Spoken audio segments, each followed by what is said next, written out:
Hello, this is the Inspiring Minds with Blissful Botanicals, where we holistically seek the truth in life using our entrepreneurial spirit.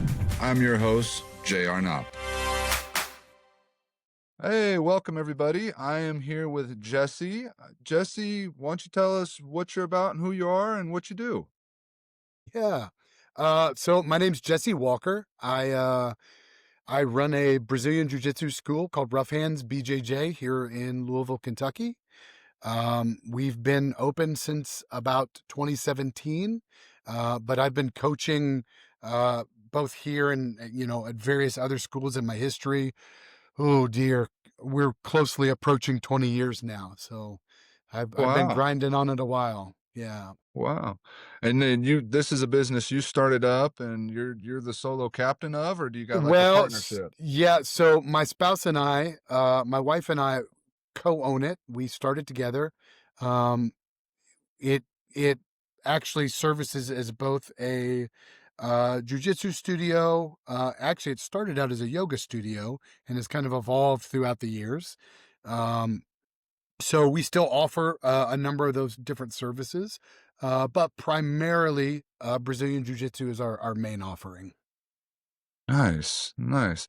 So what spurred you into that? I mean, has this been like a lifetime dream to own one of these, or just kind of happened to come up because you've been in the industry for so long? So yeah, it's kind of a weird story. I got started in the martial arts relatively late. I was I was a desk jockey. I was an IT guy. I was a design nerd and a web design guy, working in corporate America until I don't know, probably around 2015, 2016 is I think finally when I cut all my ties with that. But while, working that desk job, I started training different martial arts, Filipino martial arts, Krav Maga, Jiu-Jitsu, Muay Thai, kind of you name it. Um, and pretty soon after getting into it, I was given opportunity to start working on coaching. And it was something that, excuse me, it was something that I both really enjoyed and tended to get a good response from the people that I was teaching. Um, and so it was used for a lot of years as something that kind of filled my bucket um, in a way that maybe my desk job didn't. Um, and it kind of kept me sane in corporate America. Um, but but after a few startup, uh, missteps, and not my own missteps, but, kind of getting into startups where it didn't work out and everything else. Um, I finally made the decision, after talking to my wife, I'm like, we should make a go of it and try to do this full time and start a school and really give it a go. And we've been at it ever since. Oh wow. Oh wow.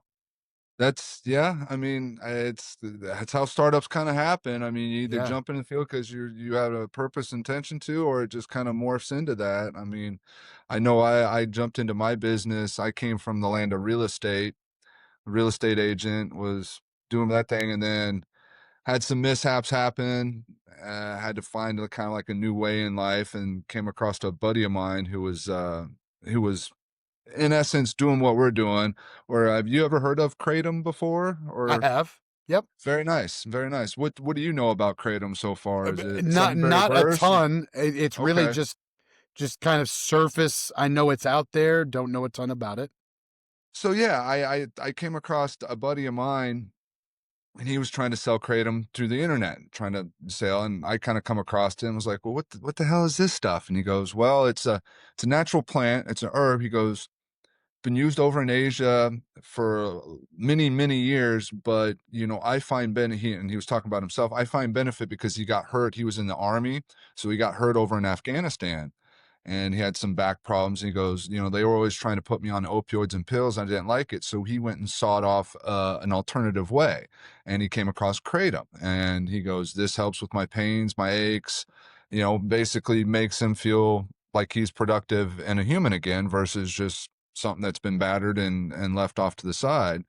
So I'm like, well, okay, well, I was like, well, that's kind of an interesting thing. This was back in 2014, 2014. And we were kind of in the throes of that opioid epidemic, kind of really getting started. You start hearing a bunch of opioid deaths and these doctors just prescribing. I'm like, okay, so started doing my research on it. And then next thing you know, I was like, well, shit, I can help you out. This looks like a huge benefit to people that deal with pain on a regular basis. And I found out in small amounts, it does great for focus and helps people with anxiety. And it's kind of had multifaceted, but it was Mother Nature and it was healing. So I jumped on board and we kind of started that company. And unfortunately, he's not with me at this point because unless you're married to the other person, most partnerships get to a rough patch. And I had to go through what is kin to a divorce, but in the business world, and yeah, I don't want to do that again. And that was a tough. But how is it working with your spouse? Is it something that you guys enjoy? You guys, get on each other's nerve when you're operating a small business in a sense, or is it kind of depends on the day? Yeah, I mean, no, I mean, for the vast majority of the time, it's smooth sailing. It's always funny. I think our students uh, assume that we see see each other and talk to each other a lot more than we do. Um, you know, we are also parents, and we live 45 minutes away from the business, and so we're always coming and going and picking up kids, and having to we have a house and dogs and everything else, so there's tons of stuff to manage. And we do manage, and we do great with it. But we almost don't see each other enough for there to be a lot of friction, if that makes any sense. Almost passing ships in the night, it sounds like. When one's there, the other's Exactly taking right. care of the family. That's a good partnership. That's awesome, my man, and that's how it works. I my dad owned a mechanic shop, still does, and my mom, I know growing up, once we went to school, she was down there helping him with the books and everything else, and that got to be its own interesting problem. They're still together, still going strong. She don't work down there anymore, but, they had their Sure, little patches with it, but sure. so what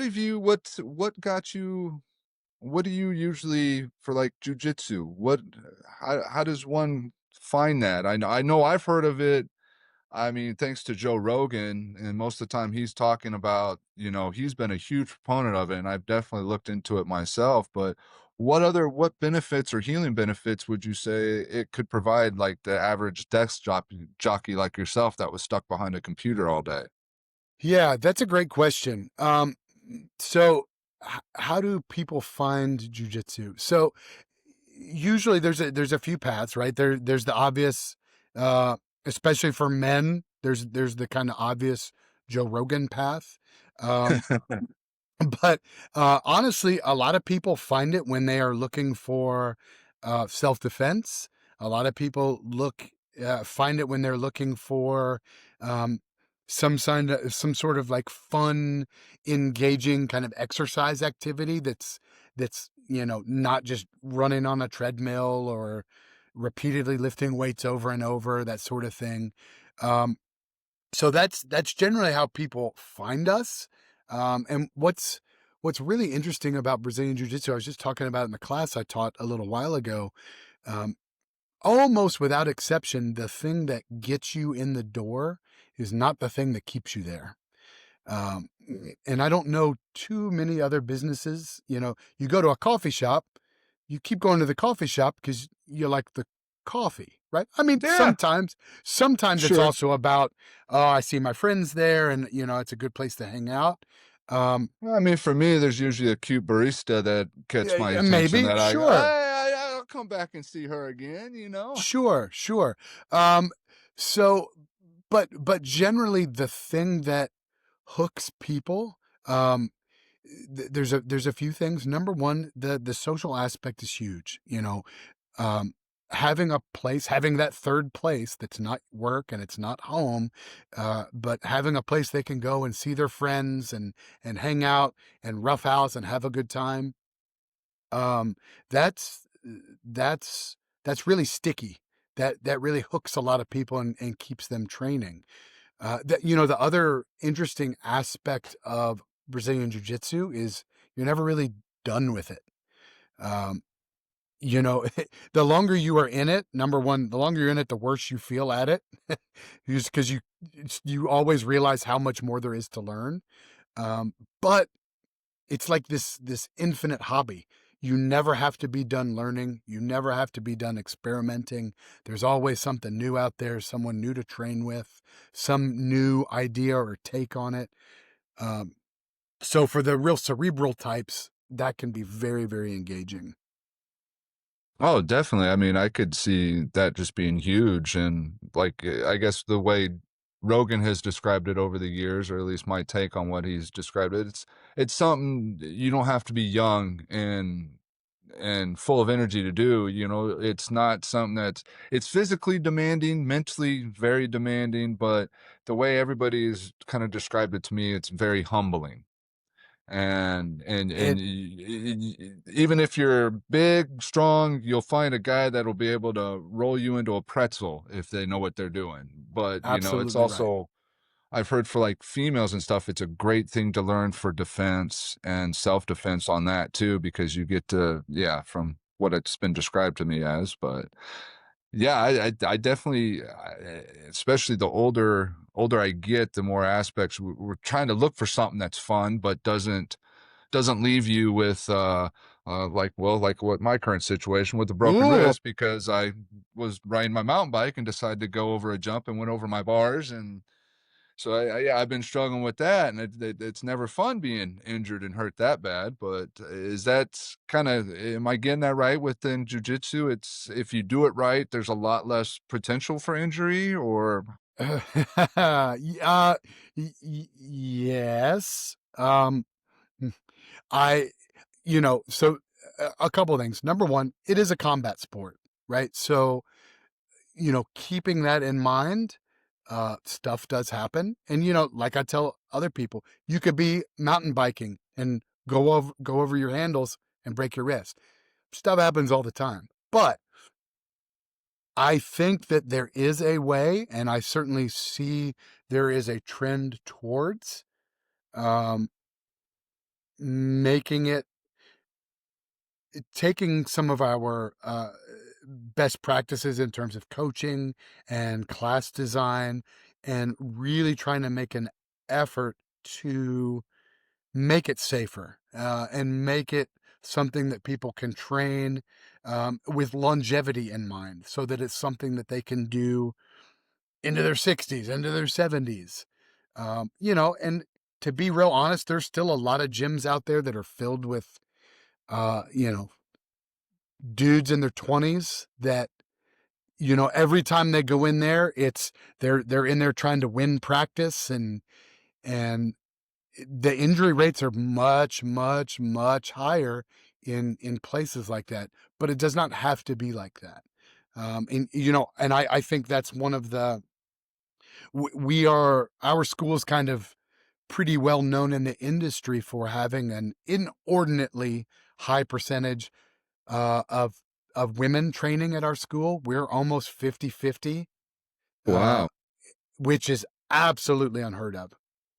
And the average age of our grapplers is probably well over 40.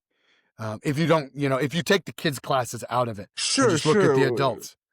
Was that something that happened organically, or did you specifically kind of advertise more to that age group and to that gender in a sense, or how did that come to be?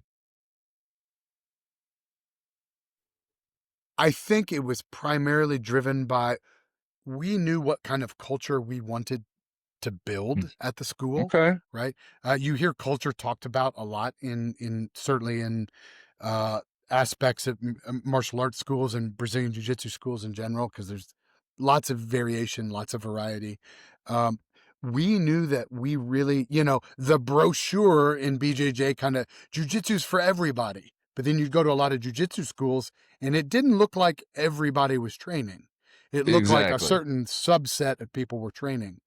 Um, so we really started the school with the idea that even if we didn't explicitly like, hey, over 40 people, we want you, we wanted to create an environment where those people could come in, not feel intimidated. We could meet them where they were and get them on their journey safely, retain them, and keep them training for years. So that's kind of always been our goal. And then, being very protective of that culture, you finally get, enough mass behind it that it becomes self-reinforcing, and they tell their friends, and, you know, our marketing budget is essentially zero. Okay. It's pretty much all word of Word mouth, of mouth. all, Mhm. SEO, finding us on the web. Um, but even things like that, even how we present ourselves, some jujitsu school websites you go to, it's like an angry looking pit bull with chains wrapped around them, and like, come, come be a warrior at our place. That is going to turn off 80% of the people that look at that website, right? Um, 100%. but if you have a website that where people can see people that look like them, and it looks like a fun, inviting place, that gets them in the door. And then once they're in the door, they're going to see what kind of culture we've built. And, that eventually starts to build on top of itself. So did you guys kinda start out that way? Was it just purely all word of mouth when you started out? Or was it something that kinda graduated into this? You realized, "Hey, I don't need to have the marketing budget. We're doing great and keeping the doors open." I mean, Uh, I guess for a lot of us small business owners, there's usually like a plan of like, "Oh, we need to market this, this, and this. We need to go after this." And yeah. it kinda sounds like you were like, "Well, shoot, I'm just good. This is great. Let's, know enough people and off we go." Yeah. I mean, I guess we were blessed in that we were able to get enough of uh, a a small but very loyal core in the beginning, that we were able to build off of. Um, and we have tried marketing stuff in the past with relatively limited success. Um, this type of business is a little hard to. It doesn't lend itself well to a lot of you know, uh, a lot of the marketing strategies that people use. Um, but when, you know, someone, a woman, a 45-year-old, or whatever is, like, oh, I need to lose some weight, or I need to learn how to defend myself. I don't like feeling, and they have somebody next to them like, you need to go check out, Rough Hands BJJ. I've been training there for a couple years. It's so welcoming, so inviting. There is no amount of money that I could throw at a marketing budget that is going to have that kind of power. Oh, heck no, and that's what you Uh, want right there. Word of mouth is Absolutely. honestly still the best out there by far Absolutely. when it comes to it. I mean, return on the dollar, word of mouth definitely, especially I can see it in your industry, definitely being there. And then you said you've been able to retain them, so it's they like your style, they like coming in, they find a huge benefit from it. They're not waking up, "Oh, I can't walk tomorrow. Well, I'm we're doing dying that over here." anyway. We're doing that anyway because we're in our 40s. But Well, yeah, I know, and uh, that's kinda where I was getting at. That's why I'm like, you guys are almost the perfect market for us over here. It's that you guys are the we're perfect already setup. in pain. Yeah, Yeah, we're already in pain. athletic, need a little bit of boost in the morning, need to feel like I'm not dying every day. Yeah, Right. no, you guys are a perfect client here. Yeah, absolutely. But yeah, so I mean, that's I would love something like that kinda where I live, because I know I've tried a couple around in my hometown, and it's kinda like what you were saying. It's a bunch of younger guys just out for blood and stuff. It's like, well, I'm not trying to. I mean, I get it. You guys will probably whoop on me, but I ain't trying to really get whooped on. I kind of like what you guys are got going on there. That's very interesting. Yeah, I mean, it's worked really well for us, and I try not to throw too much shade at the other schools, because honestly, for us, it's been a competitive differentiator, right? Mm, yeah. When people know that they want kind of a recreational place to go and train that is safe and playful and welcoming, uh, we end up being the pretty clear choice in our area. You guys got a lot of competition in your area, or what's the market like out there for you guys? Yeah, the market's actually pretty saturated. I mean, Louisville is a relatively large city, but even still, I think we have a pretty high density of jujitsu schools here. Some of them are a lot smaller, um, and some don't last very long. There's a few, there's a handful of really big ones that tends to attract, the most people. Um, but yeah, competition is there, it's present. Honestly, you know, and it depends on which program we're looking at, right? The other interesting thing about Brazilian Jiu-Jitsu is it's very neighborhood driven, right? Um, People are more likely to go to they're more likely to continue training if they can get there easily. Sure, sure. So you're pretty centrally Nobody wants located? Yeah, well, we're centrally located and we don't have a ton of schools really close to us. So we tend to attract who's in the neighborhood. And uh which is good. But so I don't necessarily consider all the other schools in the city as real stiff competition. Honestly, when you look at things like our kids program, um, gymnastics and soccer and cross country, that's our competition, Sure, right? sure. Summer camp is our competition. So we're having to do things to kind of keep those folks engaged here rather than in some of those other activities. Sense. So it sounds like you got a pretty good youth following or youth camp or We do. program We going on we there? it's probably about it's probably about 50-50. I think we're at 180, 190 students, and it's Wow. pretty well split down the middle between kids and adults. Okay. Yeah, I was looking over your website before jumping on this. If I was reading it right, you got 3 floors? Your place? It's We do. We've got one big training floor, a smaller matted training floor, and then another small training floor that's primarily used for some of the weightlifting stuff, yoga, and some of those other activities. nice, and you guys still doing yoga and some other But yeah, things outside of Oh, yeah, heck yeah. yeah, got those programs That's going too. that's nice, and did you have to go out and hire instructors to do that, or is your wife teaching any of them, or how'd that come to be? Yeah, Shelby's teaching all of the all of the yoga classes right now. Um, we actually have some of our own students who have just kind of come in organically that are also certified to teach yoga Hmm, that we are currently kind of working out. They've expressed interest in helping. So we may be adding them to the schedule soon. And then she and I actually the one big time we see each other while we're at work is during the kids class. And we keep everybody together for the first 15 minutes or so, and then she takes all the 4 to 6 year olds back into one of the little rooms to train with them, and then I keep all the big kids on the main floor with me. oh, So nice, we nice. divide and conquer. The dynamic duo then, huh? That's it. Jiu-jitsu and yoga. I That's mean, I it. love yoga. I find it, hugely beneficial, and I gotta assume, what type of, like, workout level would you say, like, a normal jujitsu class? Are there different levels that you got? So is there, like, someone that's never really done anything that may be a computer jockey? Is there kinda like entries, and then you got more advanced? How do you kinda structure that? Yeah, so the vast majority of our classes are kind of beginner level foundations classes. Um, and that is just so, you know, it will work for just about all beginners at all schedule kind of situations, regardless of which shift they work, or, we'll usually have some sort of beginner friendly entry point in.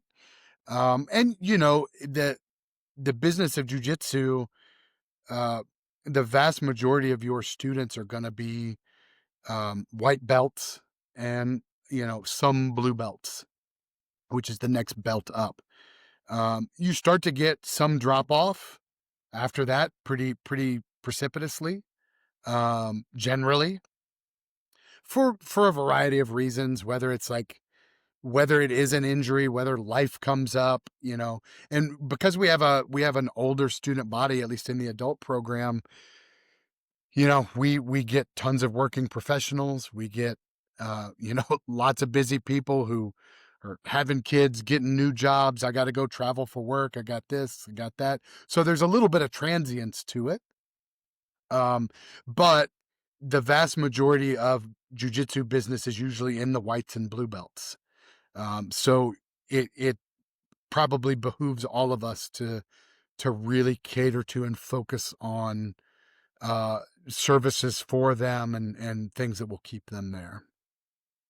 So how long, I guess, what's the typical timeline for a belt to move up? It sounds like you kind of get white, blue belt, and then once they kind of get beyond there, you said it just kind of drops off.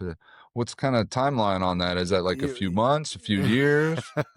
yeah, so I think last time I looked, so jujitsu does not have a central governing body.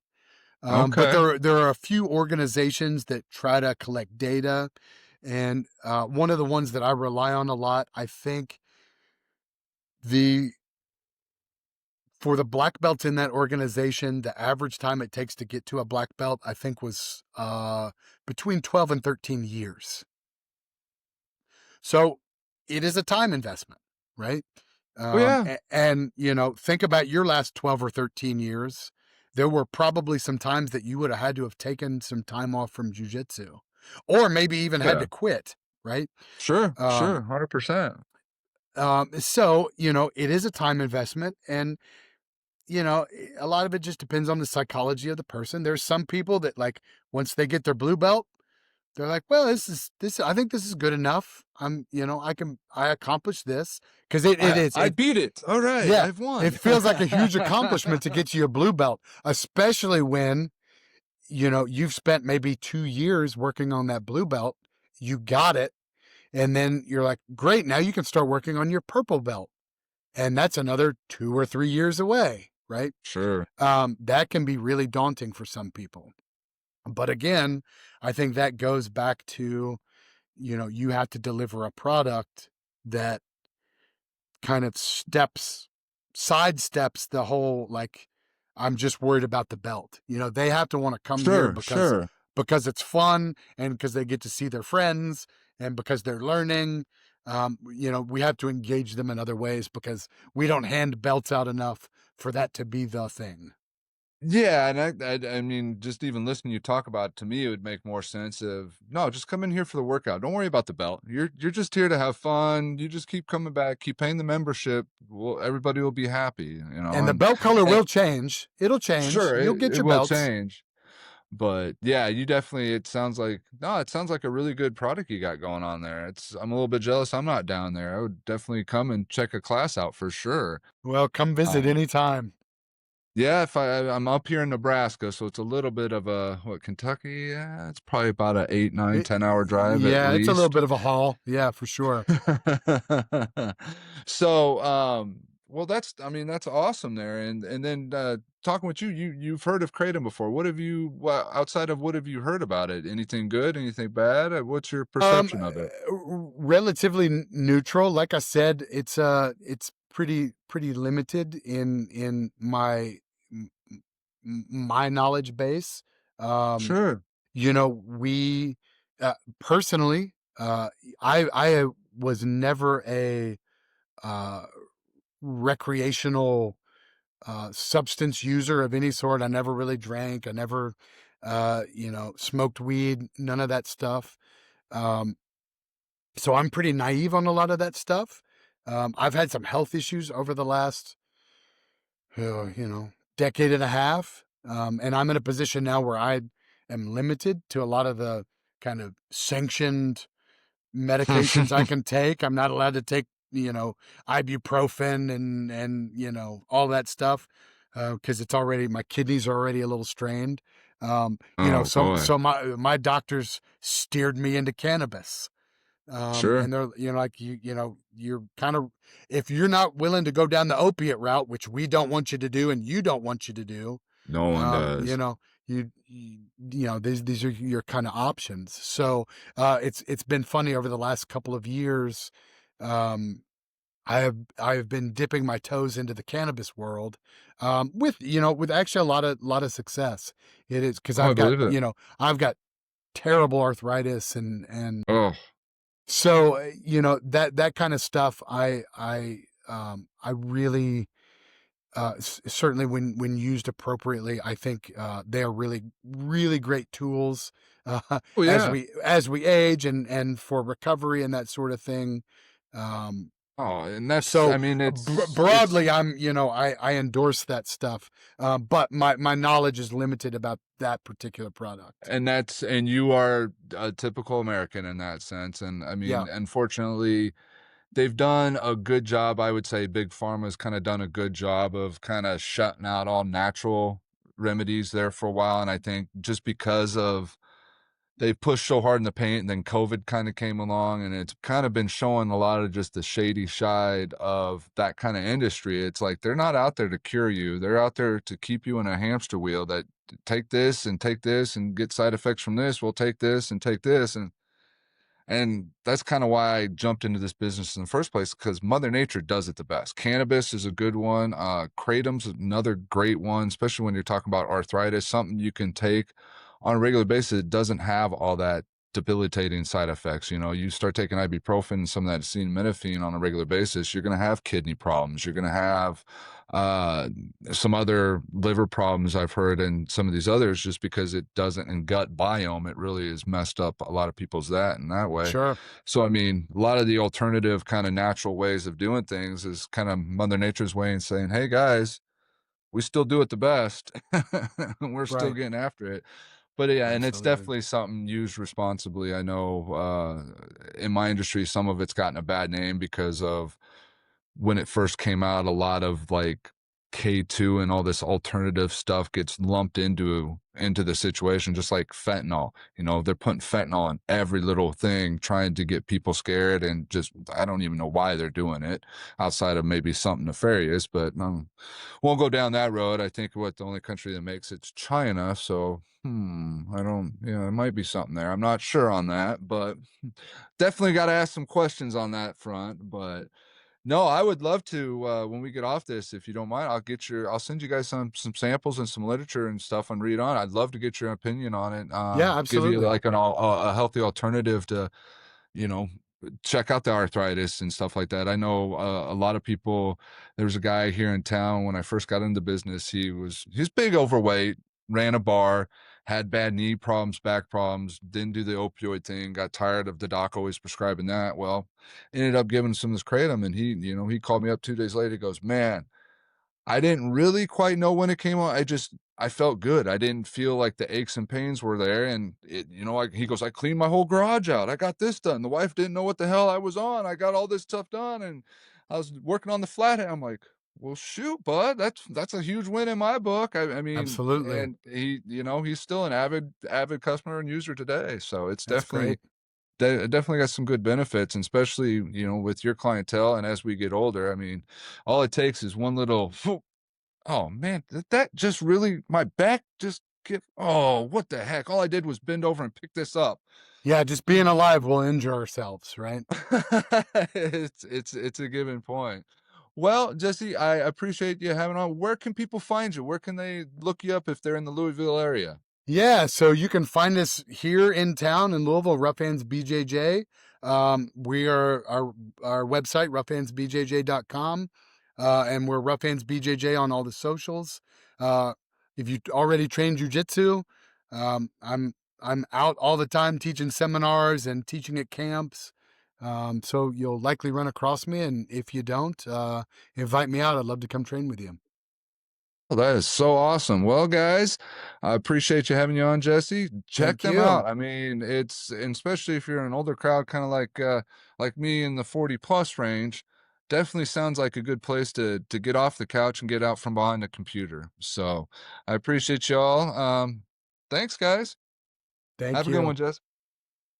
This has been The Inspiring Minds with Blissful Botanicals. I hope you enjoyed this episode. To find any of our great products, log on to blissfulbotanicals.shop. I hope to see you again soon. Eyes open, no fear. I'm your host, J.R. Knopp.